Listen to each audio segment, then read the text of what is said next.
এই দুনিয়ার পুরো জীবনটা এটা হচ্ছে লালসাময় একটা জীবন, লোভ, মরিচিকা, মায়াজাল। এই মায়াজালে আমরা আটকে আছি, ফলে মৃত্যুর কথা আমরা ভুলে গিয়েছি। পাগলের মতো ছুটছি, আরো টাকা লাগবে, আরো খ্যাতি লাগবে, আরো যশ লাগবে, আরো দাপট লাগবে। আমার এত টাকা দিয়ে কি হবে, এত সম্পদ দিয়ে কি হবে, এত ব্যস্ততা দিয়ে কি হবে তোমার?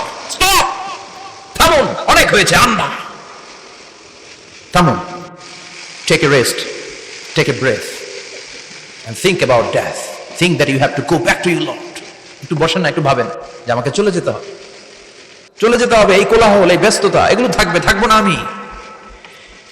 সাইয়েদনা ওমর ফারুক বলেছেন, মুতু ক্বাবলা আন তামুতু, মরার আগে একবার মরো। হাসিবু ক্বাবলা আন তুহাসাবু আলাইকুম, তোমার হিসাব নেওয়ার আগে তুমি একবার নিজের হিসাবটা করো না। কাগজ বের করে একটু লিখো না, কি কি ভালো কাজ করছিলা, যেগুলো দিয়ে নাজাতের ওসিলা হতে পারে।